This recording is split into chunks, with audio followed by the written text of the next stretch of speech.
It's the ultimate travel guide from the people who know it best. Weekends with Yankee.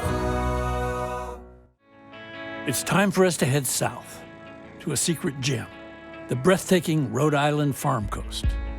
Over 1,200 farms dot this picturesque landscape on the southeastern side of the ocean state. Much of it devoted to family farms that have been passed down generation after generation.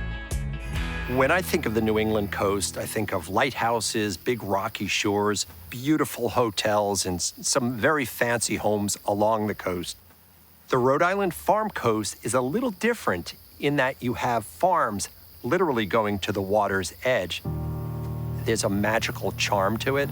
You feel like you've gone back to an era that's long gone by, and that the pace of life is a little simpler, a little quieter, and it just feels very stable. Farming in Rhode Island is on the rise, a 42% increase over the past 20 years. It includes a new generation of young farmers who are purchasing small tracts of land. Kelli and Mike Roberts of Roots Farm are among the newcomers. Originally on track to pursue careers in engineering, Mike and Kelli changed course after a year spent working on an organic farm right after graduate school. We farmed for fun first, and then we decided we really liked it, and then farmed a little bit more on other farms, and then still kept other jobs for at least 5 years. Actually, we got a little bit of a boost right when we started our farm, because then Kelli got an offer to work for Elliot Coleman, who's a farmer up in Maine who's been farming for like 40 years. He's written a lot of books. He's kind of one of the pioneers of the organic movement. In 2009, Kelli and Mike purchased 6 acres of land and spent 5 years working it part-time. When the business finally took off, they transitioned to a life as farmers, full-time, sustainable, year-round.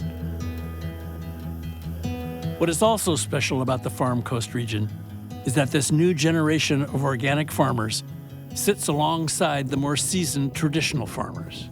What they have in common is a love for the land. Bill Hathaway of Hathaway Farms is a 4th-generation farmer. Bill was raised on this 69-acre farm with 2 brothers and 3 sisters. The farm dates back to his great-grandfather, who passed it down to his grandfather, and then his father, and then to him. They produce beef and hay. Everybody worked hard. My, mom and dad, my brothers, sisters, harvest time, planting time. It's a 16-hour day for most farmers.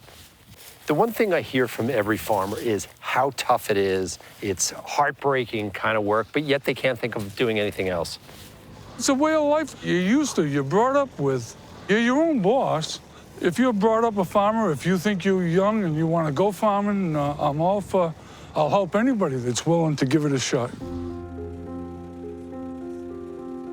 One of the ways in which the new and old generations of farmers part company is on the subject of growing organic. Bill still works the land the way his great-grandfather did, while Mike and Kelli are strongly committed to going organic all the way. Bill admires the new generation's commitment, but he doesn't think it's sustainable, at least not for him. It's good for the guy that wants to do it. Everything is heartbreaking, but when you're on your hands and knees, pulling weeds around your plants and trying to keep it clean so it'll grow and watering it, organic is not for me. They've got their work cut out for them. Mike and Kelli recognize the challenge, but are staying the course just the same. One thing I think we were a little bit idealistic about was like what a big difference we could make. I feel like we've really gotten a lot of support from our community, but we're still just one small farm. We hope that people are learning from the way we grow and how we care about the earth and the crops. While Bill still works the land, the state of Rhode Island purchased the farm development rights in 1987. This was done as part of a program to prevent farmland from being lost and help maintain the rural character of the region. Bill's also working closely with the Tiverton Land Trust, who shares the commitment of preserving the scenic beauty of Tiverton for generations to come. If you want to sample just how good the local produce can be, stop off in Little Compton at Walker's Roadside Stand, a staple in the community for the past 30 years. Locals rave about the place, saying it's too good to pass up, and it's high on everyone's weekend to-do list. They've got just about everything.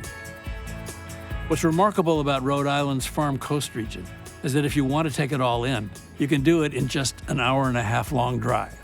But then again, why rush when there's so much to see and do?